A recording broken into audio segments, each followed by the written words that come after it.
That literally made a beeline from northeast Missouri to Adams County. That's time-lapse footage sent to us by Jim Robeski showing the storm rolling through Ursa to Quincy. And WGEM's Kendra Whittle is live tonight in Lewis County, where a brunt of this storm hit. There was a tornado warning at what point until 8:30 tonight, Kendra. So what can you tell us about the damage that was... Now, Leslie, I'm here off of Highway A, just outside of Monticello, where, as you can take a look, there has been some severe damage right here to this farm building. Actually, we're not getting any closer than where we are right now because the city of Quincy is in a state of emergency tonight. That after a severe storm slammed the tri-states.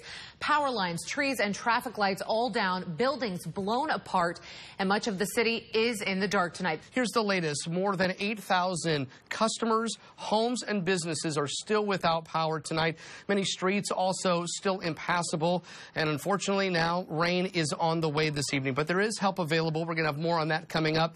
But first, we begin with team coverage tonight, starting with my colleague Leslie Van Ness. She is live at 18th and Grove in Quincy. And Leslie, that's one area where the Ameren crews are still trying to get power restored.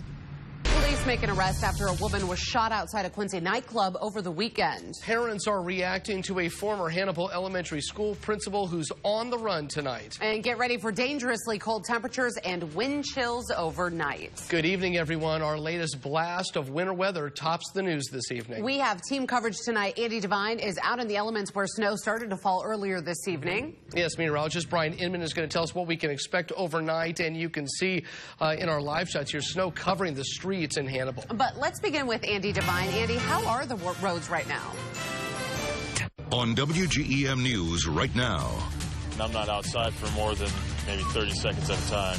Tri-States residents are trying to cope as sub-zero temperatures and wind grip the area.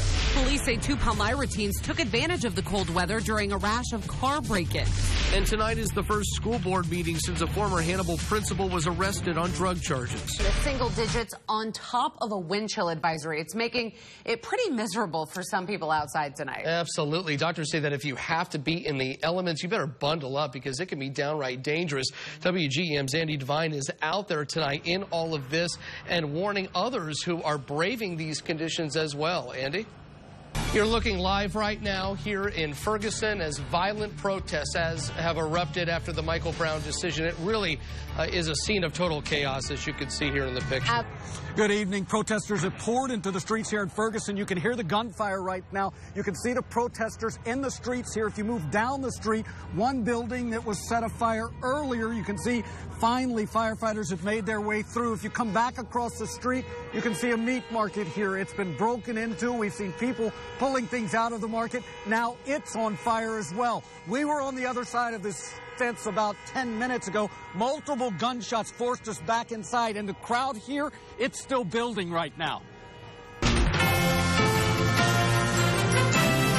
We're following breaking news out of South Carolina tonight. Police are responding to reports of multiple shots fired inside a historic church in downtown Charleston.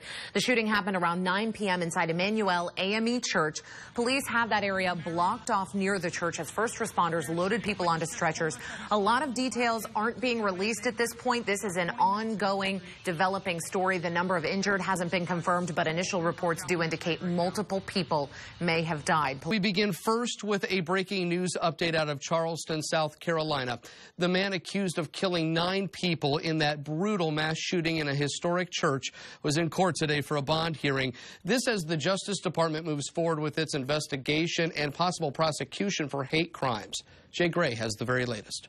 I'm setting your bond, young man, at $1 million. A new and long-awaited police station is moving forward. Also, with another mass shooting at a Louisiana movie theater, it raises the debate over mental health and gun control. And there's a new way to get help during an emergency in northeast Missouri. Good evening, everyone. I'm Gene Kennedy. Leslie Van Ness is off tonight. Sending a text message to 911, now a reality in Lewis and Marion County. WGEM Siobhan Anderson is live at the Marion County 911 Center. Well, Gene, you can call this groundbreaking. Marion and Lewis counties are the first 2 counties in the entire state of Missouri that have text to 911 capabilities. And Director Mike Hall says this is huge. This is WGEM News at 10, the Tri-State's news leader. Police in Macomb arrested an 82-year-old woman Monday after they say she attacked a city employee. Police say 2 city employees went to Margaret Gall's home because she had been asked twice to get her lawn mowed. Now, investigators say she got angry. She attacked a city worker, trying to break the woman's arm by pulling it around a post.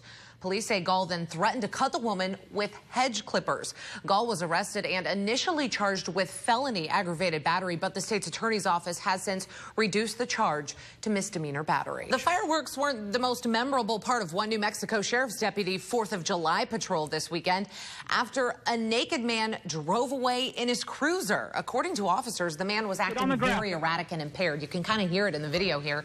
He was saying he had been poisoned. Now, in the deputy's body camera video, you see a driver trying to go around a stopped cruiser. Here in a second, there he is. And then he runs around the deputy's car, jumps in, and takes off. Another deputy was able to intercept and arrest him in the stolen unit. Demonstrators gathered outside Donald Trump's new hotel in Washington, D.C. today, protesting his recent comments about Mexican immigrants. Family in Tennessee believes a toy they got in a McDonald's Happy Meal is cursing at them. Take a listen. McDonald's has released a statement saying Minions speak Minionese, which is a random combination of many languages and nonsense words and sounds. Next on WGEM News. All right. Hey, we've got a weather forecast that's got some heat to talk about. We're going to give it to you in English right after this.